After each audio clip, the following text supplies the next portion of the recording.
16 years into the new millennium, and we only just begun to understand what it means to live in the 21st century. We live in a time when technological advancement happens so fast that we are unable to stop and think about the moral and ethical questions that come with it. Sure, we can play games, talk, and share videos with each other around the world, but we can also plan attacks and spread messages of hate. In many ways, we are more connected than ever before, but at the same time, we can use this technology to divide ourselves.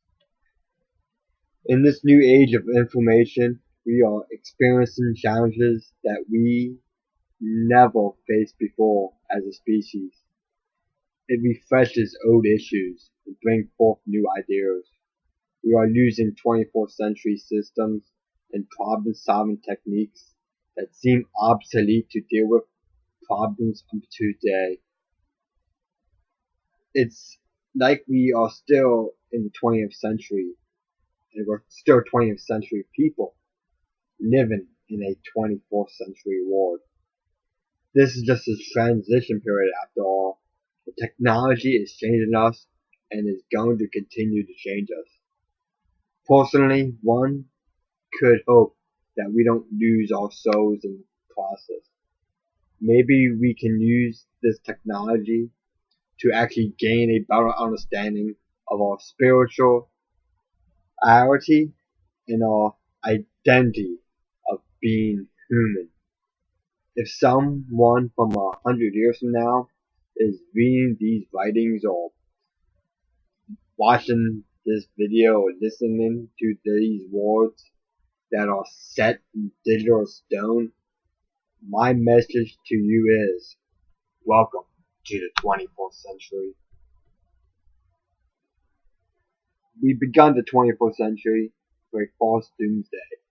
It was a widespread idea that the world was going to end when the clock struck midnight on New Year's Eve in 1999. That was when all the computer systems was going to go back to 1900 instead of 2000. This was supposedly going to trick nuclear weapon systems and airline controls, so forth and so on, to go haywire and reset everything.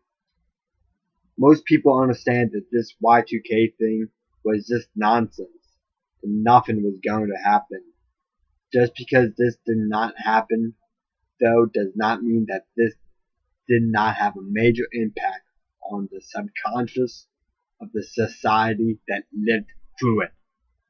Those who grew up living in these times was impacted by the fear of the world coming to an end on a certain date.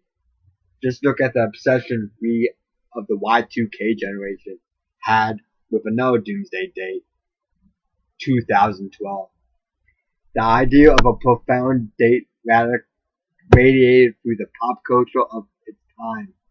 In many ways, the Y2K was a momentous event, not because it was the end of a technological era, but because it was the beginning. 16 years later, one could argue that was when the computers took over. Another thing that really impacted our time and really shocked our confidence in our political system, at least in America, was the Bush v. Gore. You can look into the details anywhere on the World Wide Web to understand the whole story, but pretty much, although Barry won the popular vote, Al Gore lost the presidential election. This result started to make people think about our political system and wondered how it's rigged. Less than a year later, 9/11 happened, and this could easily be described as one of the single biggest, if not the biggest event in human history. When those planes hit those towers, this impacted humanity not just politically, but our collective psyche as well. Conspiracy theories spread out the internet. countries went to war. Whole generations were lost in the turmoil, and the idea of rights became more subjective. People began to look to old movies and TV shows for proof that someone in Hollywood knew it was going to happen. Sure, you can find 9/11 imagery in a cartoon or a 1980s time travel movie, but maybe 9/11 was such a momentous event that it reverberated back in time, planting itself into the subconscious of the creative minds. Sounds far-fetched, but either that or these images were put there by evil men, or could it just be a coincidence? Imagine the idea of the future impacting the past. Then you begin to understand the 24th century. Technology began to rapidly improve in the 24th century. In a short span of time, we went from dial-up routers connecting internet to our home computers to having our phones be computers. Before people got their news from TVs and newspapers, then all of a sudden we had social media sites, alternative media, video sharing sites, blogs, and so on. We have a world of information in our literal fingertips, or we could just play games. Instead of walking over to your friend's house, you can message them online or talk to them each several thousands of miles away. It happened so fast we didn't even stop and think about how this could be used for evil. Terrorists can organize through these wireless channels. White supremacists could use them to spread their hate speech and more effectively. A foreign country could cause a cyber attack and cripple another country's entire economy. Kids can use this technology to bully each other. Thanks to this technology, we can dehumanize those we disagree with completely and much more easily.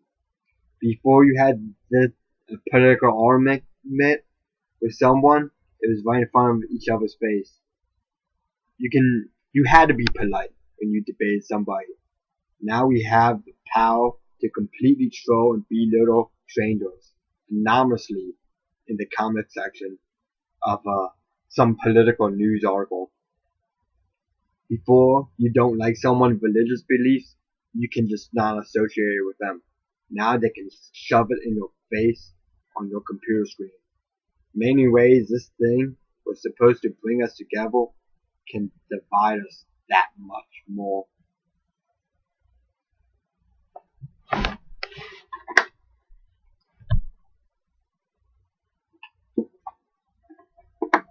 On the flip side, it can bring us together like never before.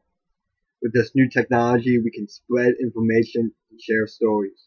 We can play massive online multiplayer games where people could build whole digital communities. Look at us. We are developing a currency system and building entire online economies. Imagine what this can do to our political system. What if we develop a system of politics in which instead of sending representatives to vote on big issues, we ourselves get to vote online on these things that affect us? There's so much potential to do good as well as bad. Of course, there's going to be issues with this technology. Look what it's doing in terms of espionage and whistleblowing. Let's look at social media sites and censorship.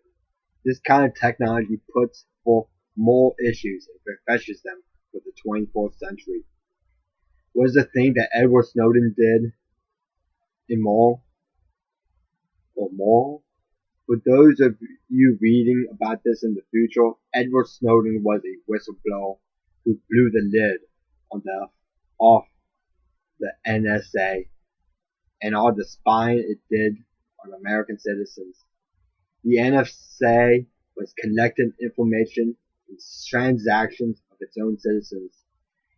This was a violation of privacy rights in a world where privacy and where people voluntarily give up privacy on social media.